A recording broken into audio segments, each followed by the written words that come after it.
markets, and without the sort of things we're going to be talking about today: governance, benefit sharing, and rights. And I think part of that disconnect is the huge silos between all of the different stakeholders involved in this conversation. And I'm really delighted today to have representatives from policy, science, markets, and finance, international finance. And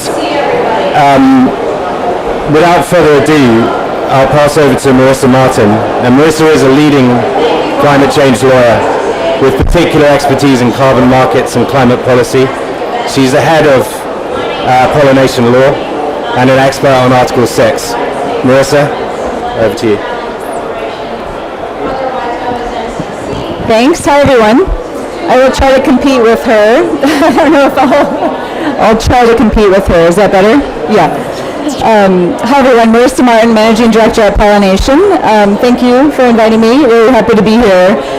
So Pollination is an investment and advisory firm focused just on transition to net zero. And we engage a lot on Article 6 transactions, pilot transactions at this point, and law and governance around that, but also on the voluntary carbon markets and increasingly on blue carbon. And so Dan actually asked me to talk a bit about Article 6 in particular and how blue carbon can fit into that. So I think everyone's familiar generally with Article 6. It's the voluntary cooperative approaches under the Paris Agreement, whereby parties can trade credits to be able to meet their NDC and to bring finance to places that need it in the through carbon markets. So there's two sections of Article 6 I thought might be relevant to talk about. One is 6.2, which is the sovereign to sovereign trading and also authorized private parties. And in this case, parties can transfer internationally transferred mitigation outcomes to other parties that then can use them for NDC purposes. And this is still very nascent. There are pilot transactions that have happened to date, but really very, very new. And the guidance just came out last year in Glasgow to say how you actually do it. So sovereigns are starting to engage in this. In particular, Switzerland, Peru, other folks. To date, there's no blue carbon specific Article 6.2 transactions, but certainly a lot of potential for that. And I think countries right now are going through the process to determine what their blue carbon potential is within their country, what they can actually sell out of their country, and what they need to retain to be able to meet their own NDCs. Because now under Article 6, all countries have their own NDC targets, and so they'll need to hold on to what they can to be able to meet their NDCs. And how blue carbon fits into that would be very interesting. So Article 6 that's 6.2. 6.4 is the top-down mechanism. That's more like the CDM, if people are familiar with the CDM under the Kyoto Protocol.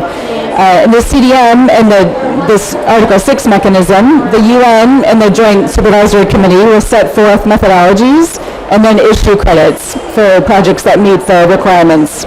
So very much a top-down, different than the 6.2, which is bottom-up. So how blue carbon fits into that market, I think, is to be determined.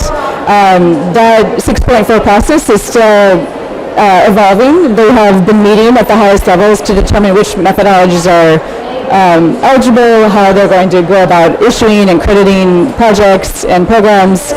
But blue carbon has not been determined. It's not excluded, but it hasn't been officially recognized yet. And so how countries will determine, I think, between 6.2 and 6.4 will really depend on their specific situation. So if 6.4 Supervisory Committee has a blue carbon methodology that works, maybe some countries would determine to meet that methodology and just plug and play into that process. If that doesn't fit the national circumstance, then I think a country could go through 6.2, set up their own methodology, credit blue carbon, and determine if they should transfer that out or keep it, internally. And I think in both approaches, obviously both are very nascent, but I think both processes will be looking at the voluntary market for lessons. And I think we'll hear more about voluntary blue carbon experience, but in short, those methodologies that are being used in the voluntary market could be used by countries under 6.2, or they could be at least lessons learned under 6.4 and maybe inform methodologies under both processes. And that also includes benefit sharing. I think to your point, Daniel, there's been increasingly, and we're seeing increasingly, buyer interest, investor interest in knowing exactly where the benefits are going. I see it a lot in the REDD+ land sector world, but also in the emerging blue carbon world, where they don't want to see high prices with no benefits on the ground. And it's to ensure not only that the money goes to the people who are impacted, but also to ensure the long-term sustainability of that program. Because the longer, or the more the impacted communities are involved, obviously there's a longer-term longevity of that project. So I'll leave it at that. And are you going to introduce? Yeah, okay. I'm so sorry for the audio. That was brilliant. Thanks so much, Marissa. Next up, we have Carlos Duarte. He doesn't really need much introduction in the blue carbon space. He's a world-leading ocean scientist and a professor at KAUST, along with many other things, and a fantastic communicator about this topic. Thank you, Daniel. I will also try to compete with the other event. Thank you also for organizing this session, because in my opinion it's very important, because there are some uncertainties, confusion, word of mouth that is not properly informed, that is holding both the private sector by nations on realizing the potential of blue carbon. So I have been working on marine ecosystems and carbon budgets of marine ecosystems for 40 years, and in the 90s I published some of the first research that showed that these ecosystems are the strongest carbon sinks in the biosphere. And in 2009, so I kept adding more evidence. 2009 I was frustrated that nobody really cared about seagrass, for instance, and I nicknamed them the ugly ducklings of marine conservation in a paper published in 2008, because at that time not even NGOs care about seagrass. So a year later then I was contacted by different UN agencies when it seems that the world was heading to a climate deal in Copenhagen, which didn't happen. But they asked me, they were looking at my research and asked if I would work with them to produce a report on the potential of conserving and restoring these ecosystems to mitigate climate change. So that report is called Blue Carbon, the role of healthy oceans in binding carbon, and it's the first time that the term blue carbon was used. So from that time, which is 2009 to now, there's been a lot of development, both in the science, but also in the interest and policy and climate mitigation options around blue carbon. But to some extent, in the last years, as the interest rises, so does the confusion. So we believe that it's good to have this conversation, because we can bring up to the surface all of those elements that I often hear people saying, I heard that there are problems, I heard, but when you go a bit deeper, nobody's able to tell you why the problems or what exactly they heard. So it seems to be a rumor that goes around that is actually paralyzing agents from realizing this potential. So in 2012, I was working in Australia, and I led the development of the first inventory at the national scale of blue carbon resources in the world. That was done in Australia, and Australia has now issued their own verification process for blue carbon, and also their own strategy. So they were early on, partially because I was there working already in 2011, but now other nations like Bahamas has made an announcement, and Indonesia is thinking about also publishing a law that clarifies how benefits are shared.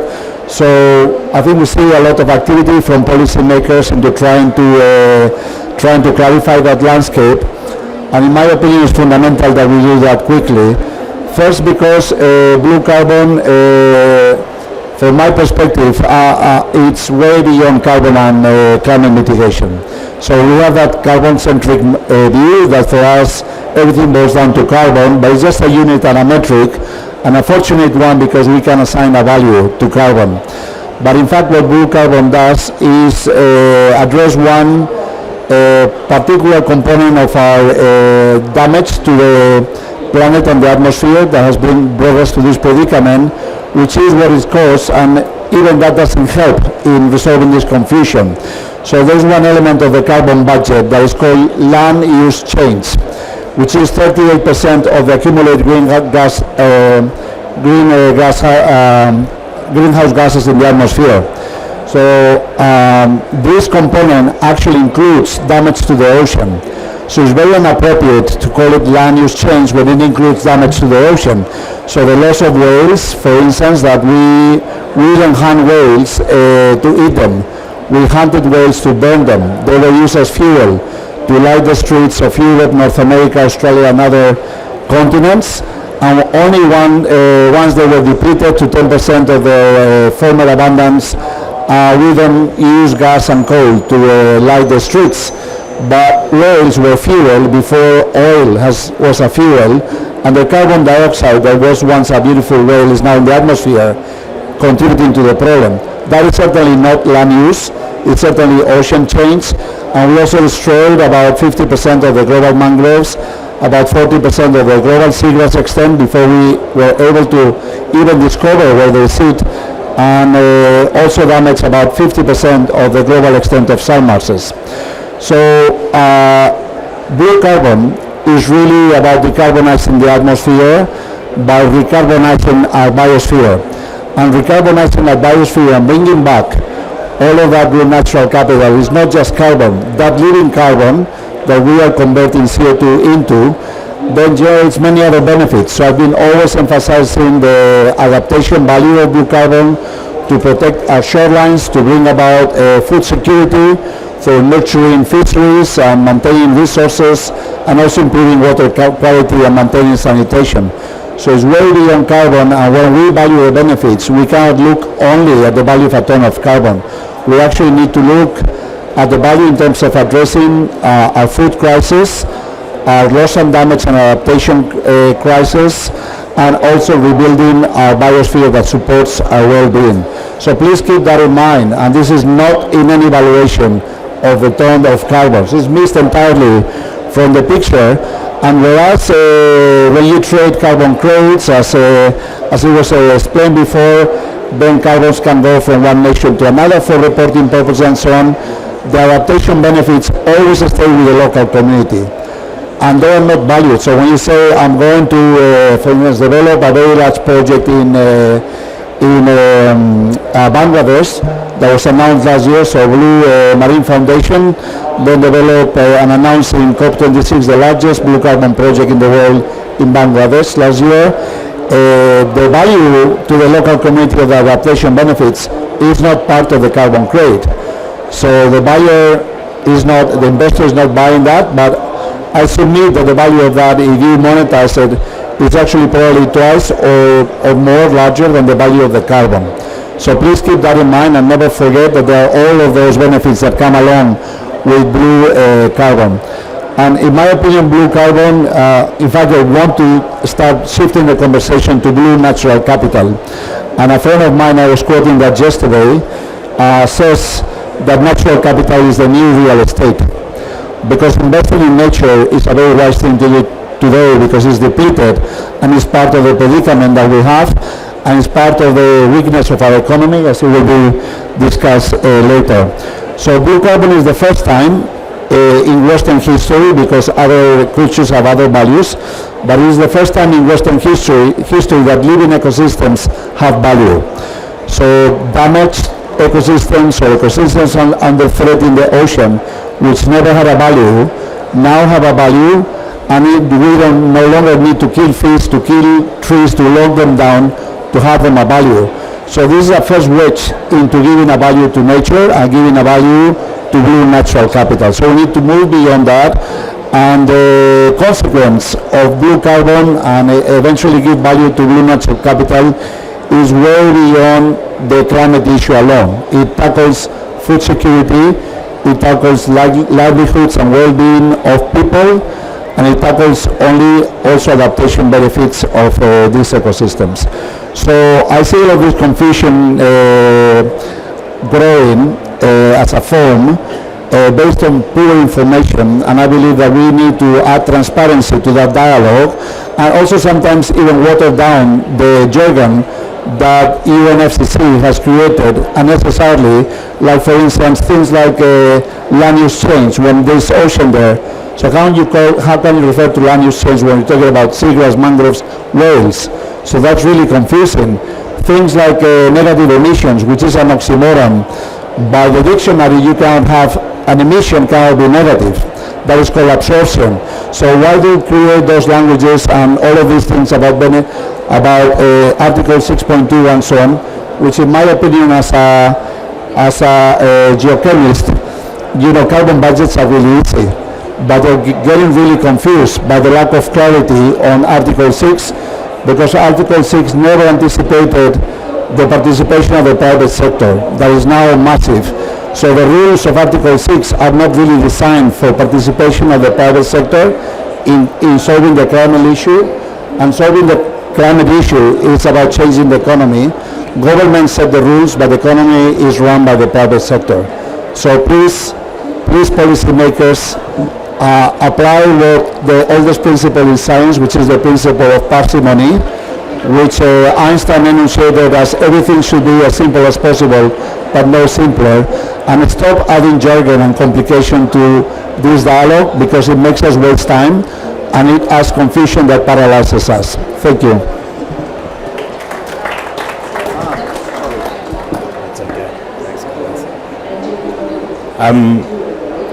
Irina Fedorenko is the managing director of the Co-Dialogue on Environment and Security. She's also a startup and social enterprise founder, and in this capacity the Chief Carbon Officer of Linda. I'll let her tell you more about that. Hi everyone, thanks for this honor to be in the panel with such distinguished speakers. Myself, I come from the University of Oxford, and I started my career researching local benefits, community sharing, and civil society participation in environmental restoration. And then I got quite annoyed at the slow speed of academia and just the amount of time that it takes to make any impact, and that's how I found myself in entrepreneurship, and now I'm very happy to work for Linda, which is developing and also investing in blue carbon projects around the world.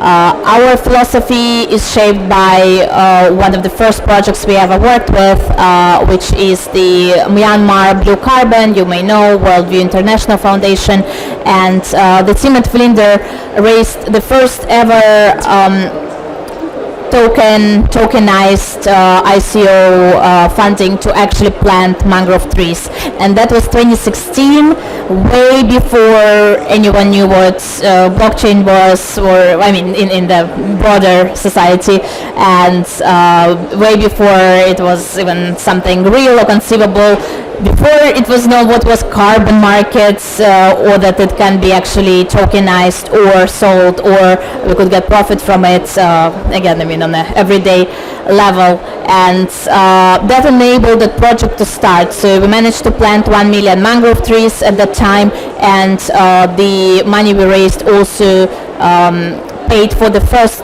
verification and getting this project accredited with Vera, and now it's successfully issuing. And the lessons that we learned through all these years, one main lesson obviously is that you need to absolutely have community on board, and by that we don't just mean in principle or in agreement, but just a very fair revenue sharing, 50-50, and that's the model that we apply to our investment into our own projects now in Kenya, in Senegal. We also have a partner here from VNV Advisory who is developing a project in Indonesia, and it's all across the board.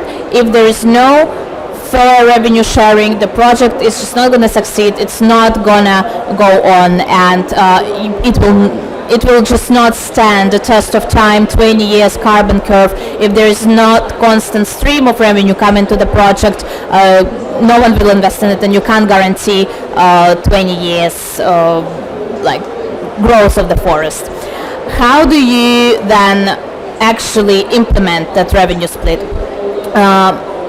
It is different in every case. In case of Myanmar, The community is the democratically governed community-based organization, and every year they receive the portion of the carbon that's been verified.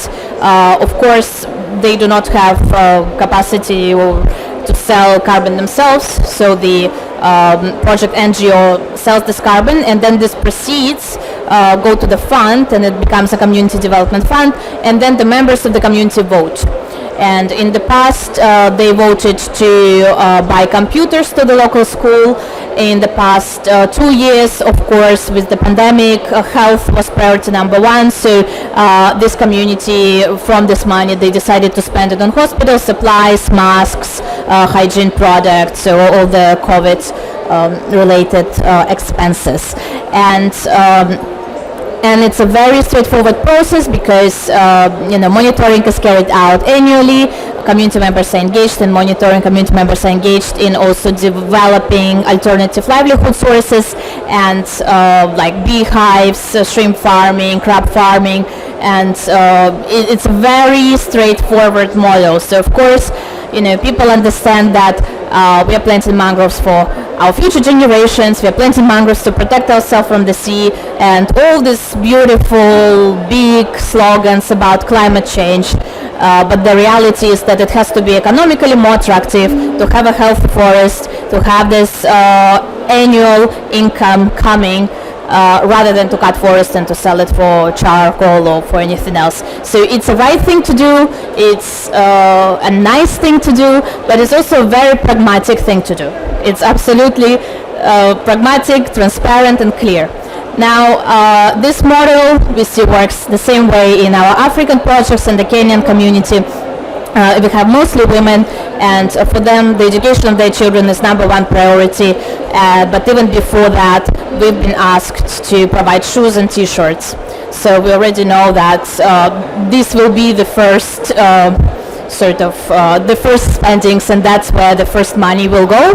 Not that they don't have t-shirts, but they really love having project t-shirts, and they just want to have they want to participate in the design, and they want to put the logos on it, and so it's a bit of a taste preference there.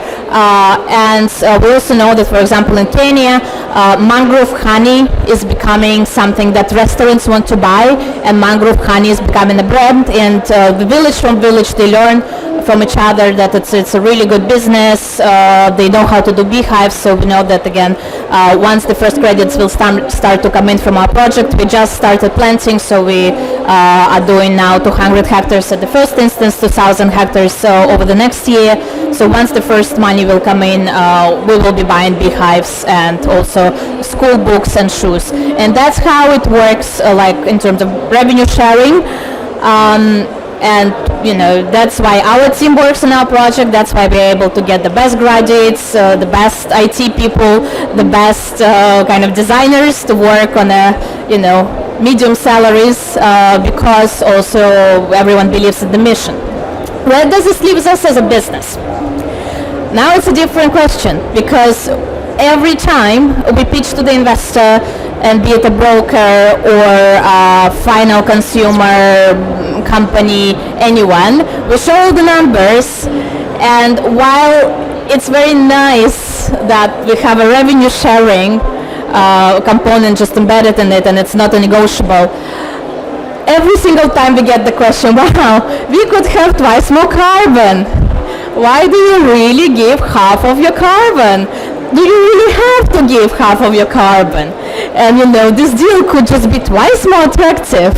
And this question, it just comes over and over again. And while everyone sort of says that they care about revenue sharing, we don't see that the money is not where the mouth is in that way. And it's just something that is a big disconnect. It's something that I have to explain over and over again, that it's not just because it's nice. This is literally what will make the project viable. And I truly believe if you don't have this embedded in the project is not going to be successful long term. Maybe in the first 5 years, but how are you going to ensure 20 years of carbon curve? I don't know. It's beyond me.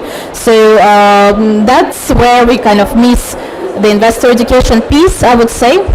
And that's one area. Another area is, of course, the biological carbon curves and the way that mangroves grow, because the highest amount of carbon, or at least the amount of carbon that will make a difference, will come after year 5, 7, 10. And that's also a very long time and a really big upfront investment. So to ask for to share the risk with us, to ask to get the to underwrite the upfront cost of planting, when you will only see meaningful volumes of carbon after year 7, maybe 10, that's a very long-term investment, and that's just beyond investment thesis for most funds and companies. So so I think that's kind of the issues that we did not anticipate, and the issues that we identify now as we are doing fundraising round and trying to scale up all the projects, because of course once you have a good relationship on the ground, once one community is starting to see the benefit, the next village joins, the next village joins, the next village joins, and then the government also loves you for that. And it's easier to scale up once you kind of seeded the projects, and that is the big gap that we see as a company, and I think everyone in the sector who is doing this sort of long-term development projects will agree that this upfront investment and the gap between everyone's commitment and the actual practice, and then the actual, I was just sharing with the colleagues, the level of due diligence that is required sometimes is just really hard to even get there, because many people on the ground don't have bank accounts, and it's hard to even get that level of due diligence done. So these are the challenges. We think the future is bright. We have a blockchain-based marketplace to sell the carbon directly. We tokenize carbon so that we can create a product that enables anyone to invest in forward carbon. So that's where we think strategically the future is going. But the planting season is now in Kenya. That's what we're doing now, and the upfront investment is needed urgently, because the more processes we go through and the more due diligence we do, the more planting seasons will be missed out. And I think the climate is not waiting, and the ocean is not waiting, so we need to act on that faster than we currently do.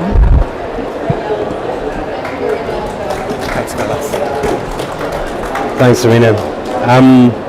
And our final panelist, Ralph Chani, is an Assistant Director at the International Monetary Fund. I believe he's currently on sabbatical trying to solve the dual problems of climate change and biodiversity loss.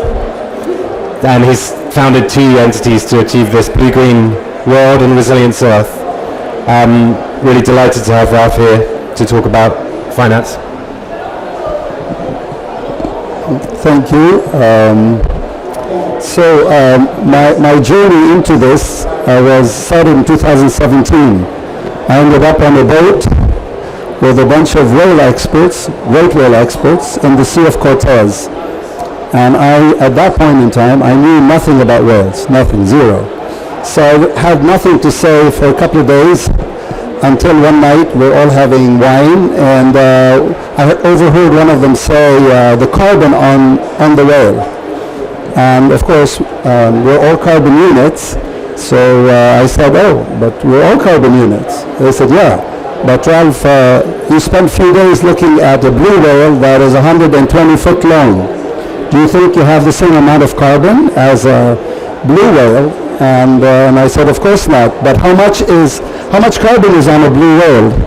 And they said, why don't you go read the paper by Andy Pershing, 2010. So while everybody was sleeping, I was downloading on my iPad Andy Pershing's 2010 paper. I look at table 1 and I was blown away. So it started with that. Started looking at a table in a scientific article about the 9 species of the great whales, and on average they carry on their body about 9 tons of carbon. So you multiply that by 11 over 3, that becomes 33 tons of carbon dioxide being kept out of the atmosphere due to the work of one whale. Of course, the next few days hanging out with these scientists, I learned that the whales also fertilize phytoplankton. And as you probably know, phytoplankton captures, what is it, Carlos, about 20% of the carbon dioxide from the atmosphere. So the whales directly and indirectly are a huge carbon sink. Of course, when the whales die, unfortunately, they sink to the bottom of the ocean, and that carbon, once it's below 1,000 meters, is sequestered almost forever, unless you disturb it. And through the fertilization of phyto, they are basically also helping to capture more carbon. So I was trying to help the scientists tell that story, and I'm sitting at the IMF with my colleagues here, and we are working on the price of carbon that countries should be adopting to change their behavior. So since I had nothing to add in the science, I figured, wait a minute, I can value the services. Maybe I can value the service of a blue whale I've been watching for a couple of weeks. Meaning, suppose this whale is capturing carbon on behalf of humanity. It's providing a service to us. How much would her salary need to be? I work for the IMF. They pay me a salary because I provide economic services. Here's a whale capturing carbon on behalf of all of us here, including landlocked countries. How much should we pay her in a salary? I'm a financial economist by training. I can do this in my sleep once you tell me the population growth model. So working with the scientists, they showed me the population growth model, and I priced it out, and you have to pay her about $3 million. Once I was done with that, I got a call from an Italian scientist sitting in Paris. He said, "Hey, Ralph, you valued the services of a whale, but I also discovered that the elephants in the Congo Basin also have to sequester carbon in the trees, in the forests of the Congo Basin by between 7 and 14%, depending on the concentration of elephant per square kilometer. As long as it's between 0.5 and 1, an elephant enhances carbon in the trees between 7 and 14%. So can you help me tell this story? Because they're dying. And they're dying faster than the whales. In fact, the elephants in the Congo Basin are on the IUCN most endangered species. I said, if you show me the population growth model, I can price it out. So I asked myself, how much would I have to pay the elephant for saving us? Well, you'd have to pay her about $2.5 million. Once we did that, all hell broke loose. I was getting calls from everybody. Can you value this? Can you value that? Luckily for me, somebody asked me to value seagrass. And the father of seagrass is sitting right there.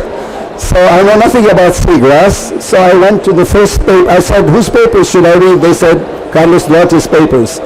So I started reading Carlos's work and realized that, wait a minute, seagrass lives for a very, very long time and continues to grab carbon over its lifetime. And as the seas are rising, the seagrass continues to grow and grab carbon. So now you're talking about hundreds of years.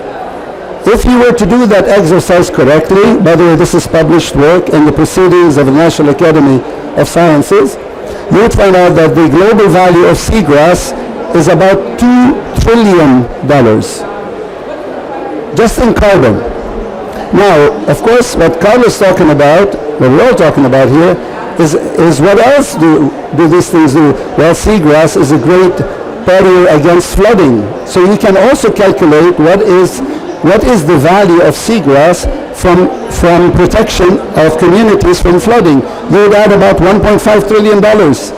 Then the scientists in Australia discovered a correlation between healthy seagrass and fish stocks. So you can look at food security impact of healthy seagrass on coral reefs and mangroves and fish stocks. Again, you would be added, so we can value all these things. That's how it started. Now, once we did all the valuation, people said, okay, you're frustrating people because you're telling them the value of an elephant. I said, not an elephant. I'm not valuing an elephant. An elephant life is priceless, just like yours and mine. I'm valuing the services of an elephant that I can measure, and whose price discovery is already made by the markets. I'm not inventing that price. Very important. Now, what can we do with that? Well, guess what? We can create a market around a living and thriving nature.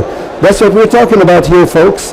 We're not talking about an extractive view of nature.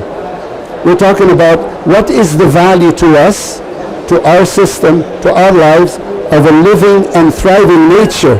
If I were to ask you right now, what is the price of a fish?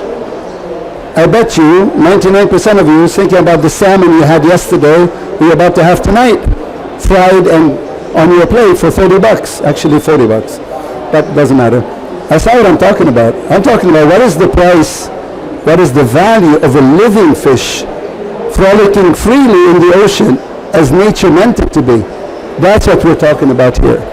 What is the value of a regenerative nature to our economy? Now, you start with the science, you go to the valuation, you need to pay attention to what are the regulations and the procedures that are put in place. Once you have that, you can start to build a market. How do you build a market? Well, guess what?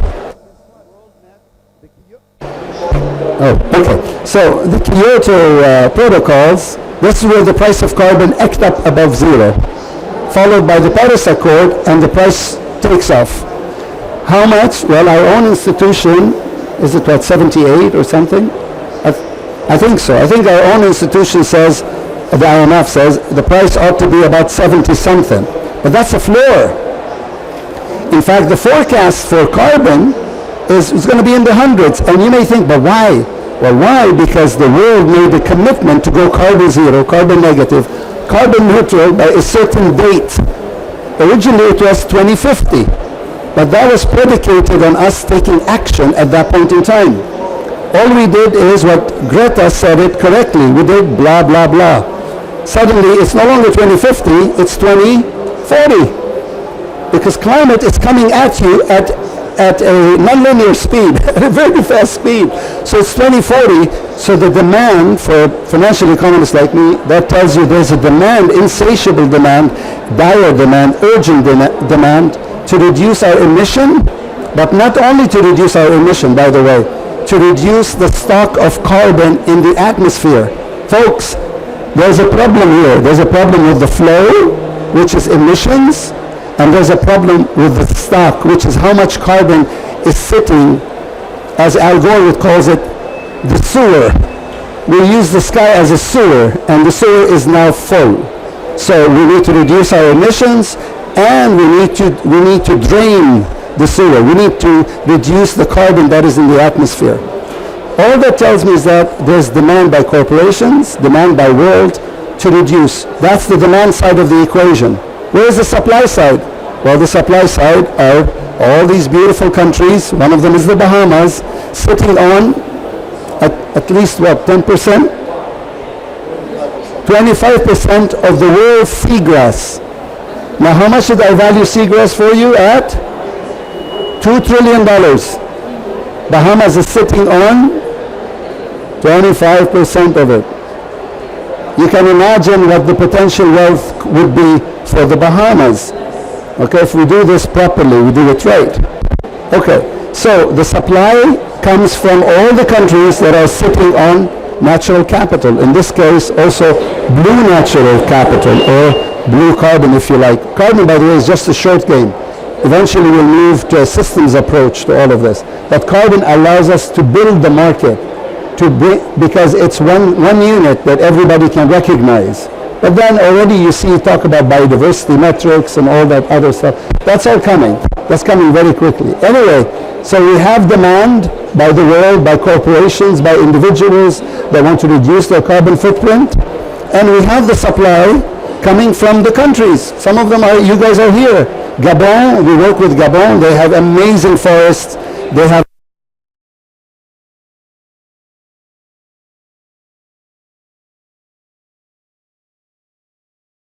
flora and fauna interacting with each other. That's the beauty, that's the greatness of the web of life that we're talking about. Blue carbon, well, this is the work of Carlos now. When you look at the seagrass, there's a sea turtle eating eating, grazing over on the seagrass, and guess what feeds on the turtle? The tiger sharks. So the tiger sharks keep the sea turtle population from exploding and eating up everything. Everything is in balance. We have caused it to be out of balance. There is value in bringing back the balance. Now, that's the demand, you have the supply. Do you have a market? No. You can have demand and you can have supply, and you may not have a market because these are nascent market. So when Carlos is talking about innuendos and word of mouth, this is standard affliction of a brand new market. This is not endemic to blue carbon or green carbon or gray carbon. Every new market is open for talking and chatting and things. But eventually the market, when it deals with these issues, you see the market develop and you end up with protocols of how to behave. Every market acts like this. What about this market? We need to solve the issue of governance. We need to solve the issue of transparency. We need to solve the issue of verifiability. Right now there are too many prices. The Europeans trade the carbon among each other at $100. Gabon goes to the Europeans and say, I have certified carbon, buy it from me. They say, oh yeah, we'll buy it, but for $11. Why? Why? Carbon is carbon. Why should Gabon get $11, whereas right now if you Google on your iPhones, okay, EU, ETS, you'll see the price is over $100. How are we going to fight climate change if we have different prices over the planet? We need law of one price. If carbon is from me or from you or from Carlos, it has to have one price if we are serious about this. Now, what is the excuse that is given? They'll tell you, oh, the global north will say, well, you know what? When we send the money to the global south, we don't know what you're doing with that money. We are not in the business of fueling more corruption. We need accountability. We need, well, guess what, folks? There's a new technology. It's called satellites. It's called blockchain. Any chain you want to call it. We can solve these issues of governance. These are issues that didn't only afflict the nature world. It afflicts every market that is being developed, that has developed. I've been in market development 30 years of my life. I've seen this time and time again. It's resolvable. Especially now. We have blockchain. She's worried about her community, and in fact you ought to be, because every community as part of the development process have been lied to. Development has not been kind to the local communities. So how do we ensure that the communities are getting their due? All right? Blockchain. Why not enter all the contracts on blockchain? If you're the buyer and they're the sellers, then every contract enters on the blockchain and everybody gets to see who's buying what for whom, where is the money going. Voila. What are you worried about? I'm Microsoft. I want to buy the carbon credits of Gabon. I'm worried about that. Today the minister is a good guy. Tomorrow the minister may not be a good guy. How do I protect the nature cycle from the political cycle? Guess what? There's something called endowment fund. Wow. Trust fund. A trust fund that is highly regulated, where it doles out the money under very strict rules. That way ministers come, ministers go, the money is earmarked. So these are solvable problems. They have nothing to do with blue carbon per se. It is a problem of a market that's being developed. Now, having said that, I'd like to finish with three things. One, this is a market about a living and thriving nature. We want the money not to do harm to nature. So the first principle of this market is the money has to come back to look after nature in perpetuity. In perpetuity. And we can do so. Second principle, the money has to come back to look after the stewards of nature in perpetuity. These are the local communities. These are the indigenous people. They have to be not just the recipients, they have to be part of the process of tailoring the contracts to suit their culture. Third thing, my advice to any one of you contemplating selling, do not sell the asset, ever. Do not sell this is not a mature market where you know all the characteristics of the asset. We just know some aspect. For example, let me be more concrete. Seagrass. Seagrass right now, there's a market for the carbon of seagrass. So the Bahamas, my advice would be to do not sell the seagrass, sell the carbon of the seagrass. Why? Because seagrass does a lot more than just carbon. It's food security. It's defense against flooding. We want to retain the value of it for the local community. So what we're talking about here is not the sale of the asset itself. The reason I tell you this, because outside here, there's some people called the carbon cowboys. They are here as we speak. They're peddling millions of dollars to small countries, small islands, saying, why don't you sell me the asset? The answer should be, no, I don't need to sell you the asset. I will allow you to lease the asset for a period of time such that you get the carbon. But I also need to get the same price that everybody else is trading that carbon. If you're worried about verification, we can solve it. Worried about governance, we can solve it. That's how we build a market. So we have demand, we have supply, we have some hurdles that we need to get over together, but it's predicated on sound science.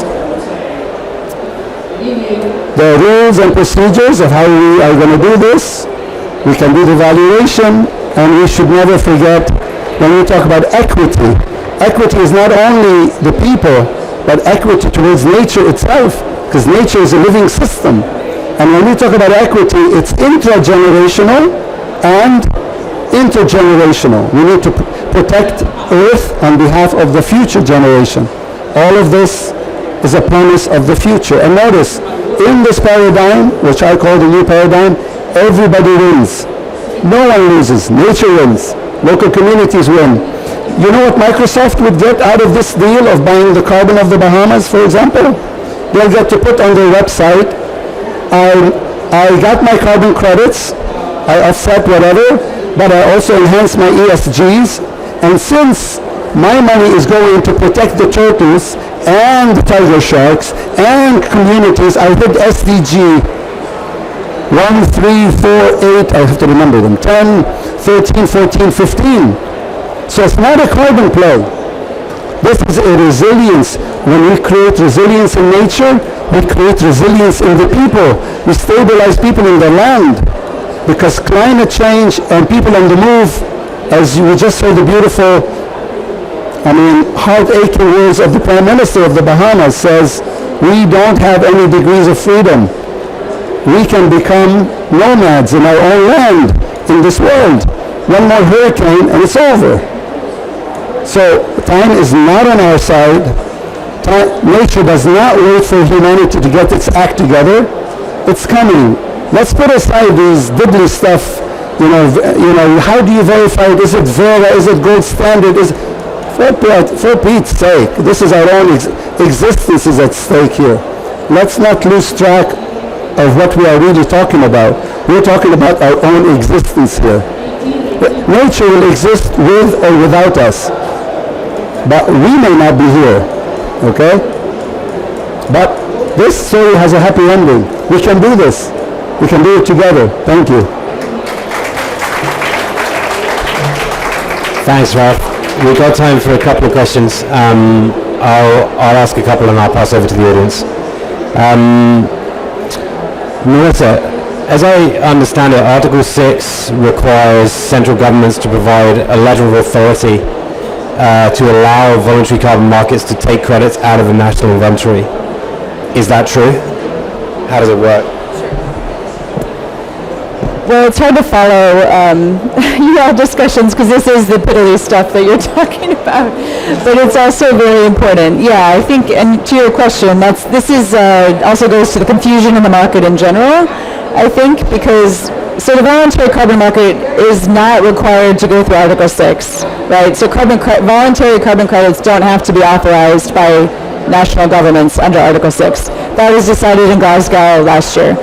However, if you want to have an exclusive claim to the carbon in that credit, like we have to date, then you may need to go through an authorization process of Article 6 in the host country if you're taking it out of the country. And this is where it gets confusing because a lot of people want to have the same world that we've had pre-Article 6 in this post-Article 6 world. And the issue is that there's a double claiming concern that if you pull a voluntary carbon credit out of a country without an adjustment or without a corresponding adjustment, then you're going to be sharing that claim to the greenhouse gas reductions or removals with the country. So Microsoft, in your example, who has a non-adjusted credit, will be claiming those reductions against their own target, and then the government will be claiming them as well. So you're sharing a claim. Nothing to say there's anything wrong with that, but you're both sharing the claim. So it's a little bit different than the world we've been into before. You're used to having an exclusive property right to a credit. Now you're sharing it. Unless it's adjusted and you go through Article 6, then you could have that exclusive claim back. So this is where all the confusion is because corporates don't know what they want to do. They don't know if they want to share that claim or if that claim, if that credit, if it's not adjusted, can it be used against their net zero target?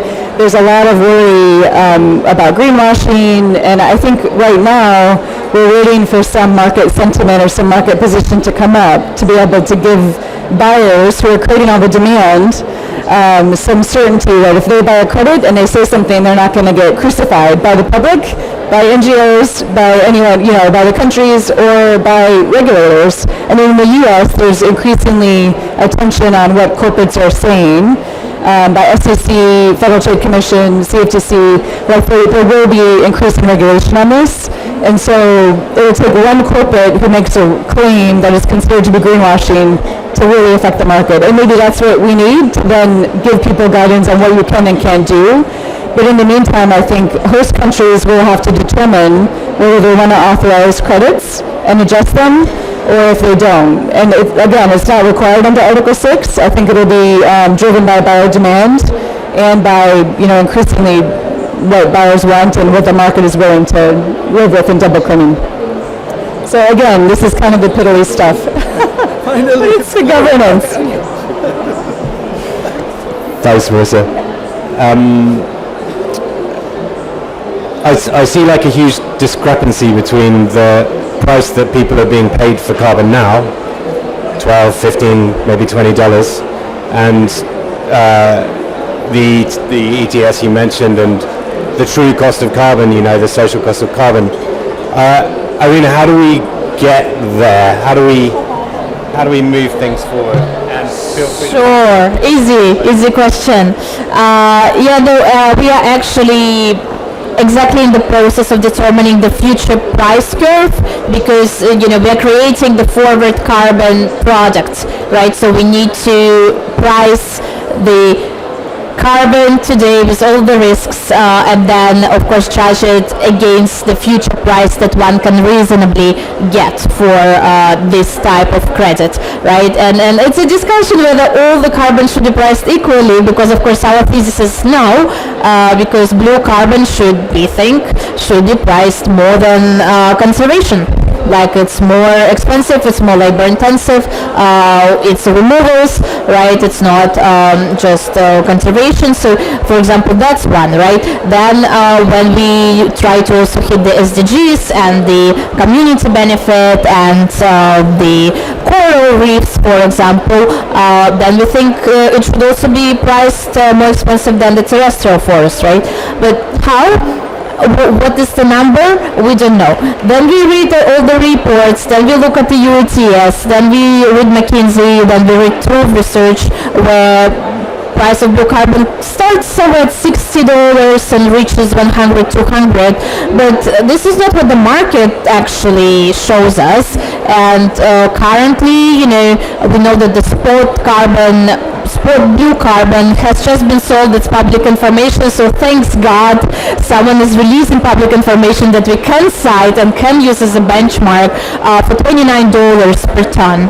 That's from the Pakistani Blue Delta project. And that's yours. So thank you for making it public because now other people can use it. Because when we go out there, we hear prices like 10, 15. and we don't have arguments to say that that's just ridiculous. Now we do, right? So, but that's the sport, right? Then how you price future carbon, and then how you build that curve of the future price of blue carbon, and yeah, so that's why we need the economists, and we have currently 5 different curves. The price in our 5 different scenarios goes from $50 to $200, and that's quite a spread. So, very good question, and I rely to economists and scientists to help us. Let me cast a sort of a more lofty concern, or more if we continue with this game of differential pricing, remember who's going to benefit from it? Who's going to benefit from it is the polluter, because I will arbitrage among these prices to locate in the place where it's least costly to me. So if we really want to shut down or make it very costly for polluters, we need to have one price so that no matter where they go, they get one price. Now, of course, you can say you need to qualify for that price. That's fair. That is the right way to do it. How can you ascertain that the money is going to look after nature? How do I avoid double counting? How do I create symmetry of information? All of this is valid. These are valid concerns within the realm of, Article 6 issues. What needs to be done? But we really need to converge on a price, because it is not right that. By the way, I don't blame some countries right now, although I'm against it, that they're saying we're not going to export our carbon credits. Imagine if I am a country, let's just do this simple algebra. I'm a country, I have enough carbon, let's say 6 units of carbon, 6 units, but I emit 8 units. Now somebody shows up at my door, says to me, I will buy you 6 units for $20. So I sell them the 6 units. Now I need to buy myself 8 units. I go out, I pay $100. Why would I want to do that? No, I'll keep the units for myself. So this inability to converge on a price is an additional reason that keeping us from being able to trade that carbon among all of us at the same price. That's one. The other thing I just want to, if you allow me, I just want to deal with an issue that I've been tackling as I present all over here. The issue of greenwashing. I want to touch on that just a little bit. There's confusion out there between what is a flow and what is a stock. Please, think of the sky as a tub that is full of carbon dioxide. And think of the emissions of the world as a spigot or a faucet that's dripping carbon into a tub that is full. If today the whole world suddenly magically agrees to stop all emissions today, they go to zero, guess what?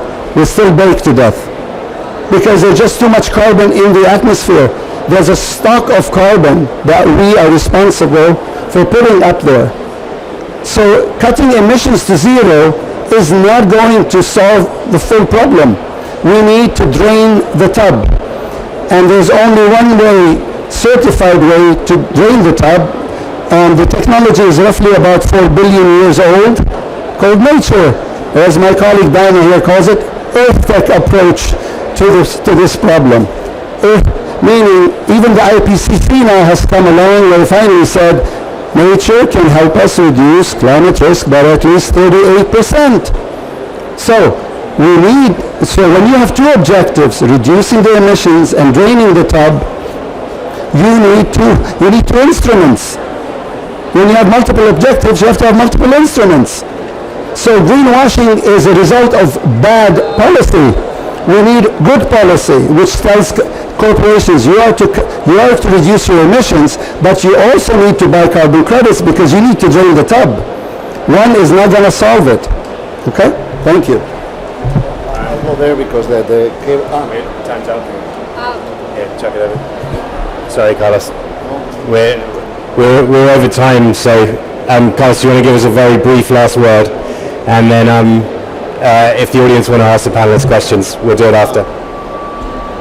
Thank you, Daniel. So I actually want to bring this conversation back to what I think is meaningful, which is to people. So it's not about dollars, it's not about markets, it's really about people. And as I mentioned, the blue carbon report, when this blue carbon term was first used, was presented in the COP in Copenhagen in 2009. And I've been coming regularly to COP since, and I always hear a group of people claiming that they need help.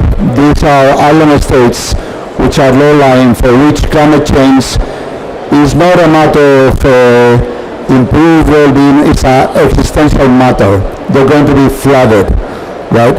So now I think that blue carbon, because island states are ocean states, they actually have the largest blue carbon assets. We just heard that, in fact we published that last week ourselves, that the Bahamas has about 40% of all the seagrass in the world and 25% of the carbon stocks of seagrass in the world. So now if you look at blue carbon, island states which have been crying for help, much deserved help for 13 years, they are the wealthiest nations in the world in blue carbon. And they can now realize that value of blue carbon to come to their help and actually fund not only the adaptation needs and the defense needs from blue carbon and secure a future for their people from the revenues that blue carbon can generate, but they can also help themselves. We see people from island states now are no longer waiting for the help of the global north, because it isn't coming. And it's not that it's not, but it isn't coming. And now with an ingenuity coming to island states to come to help themselves, and we have both blue carbon, they are the wealthiest nation per capita in blue carbon, if we can realize that potential, but also coming with other solutions like Rick Fox here was announcing yesterday with Partana, a new technology that generates cyclone aid resistant homes that also sequester carbon and use grants from this other nation. So please do not think anymore about the greenwashing, the dollar and so on. Think that this is a unique opportunity to bring island states an opportunity to help themselves and us helping them help themselves. Thanks very much, everyone. We're over time, so we'll wrap up and let's chat afterwards.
Yeah.